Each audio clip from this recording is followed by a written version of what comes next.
મહાદેવનું અપમાન કરતો એક વિડીયો વાયરલ થયો છે। પ્રબોધ સ્વામીના શિષ્યનો આ વિડીયો વાયરલ થયો છે। આનંદ સાગર સ્વામીએ મહાદેવનું અપમાન કર્યું। કહ્યું પ્રબોધ સ્વામીના દર્શન માટે મહાદેવ આવ્યા। ભક્તોને ગેરમાર્ગે દોરતો આ વિડીયો વાયરલ થઈ રહ્યો છે। ન્યૂઝ 18 આ વાયરલ વિડીયોની પુષ્ટિ કરતું નથી।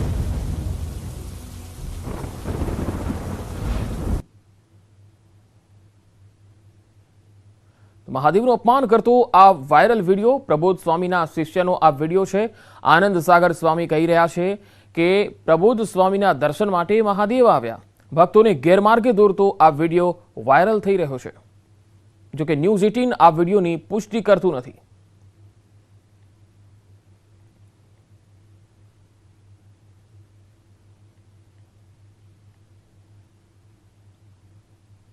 આત્મી વિદ્યાધામની ધરતી પર પ્રભુ સ્વામી એમની રૂમ પર હતા।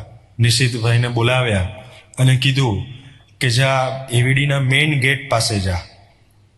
બીજી કોઈ આજ્ઞા હતી નહીં એટલે નિશિતભાઈ ત્યાં મેઇન ગેટ જે ઝાંપો છે ત્યાં ગયા તો ગેટ બંધ હતો અને ગેટની બહાર શિવજી ઊભા હતા।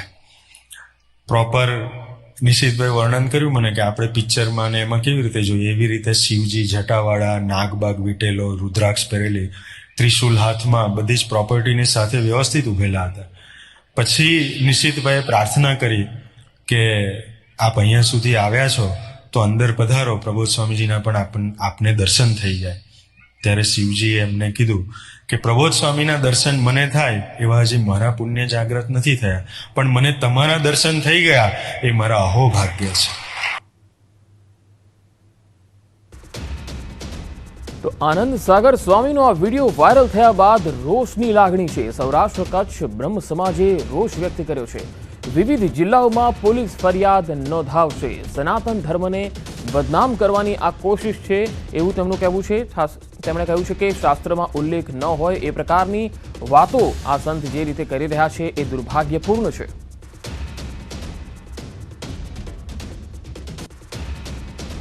એમણે ખૂબ અભદ્ર ભાષામાં ભગવાન શિવ વિશે જે વાત કરી છે આ શાસ્ત્રમાં ક્યાંય સુસંગત વાત નથી, છતાં પણ વારંવાર આવા લોકો દ્વારા સનાતન ધર્મને બદનામ કરવાના પ્રયત્ન થઈ રહ્યા છે।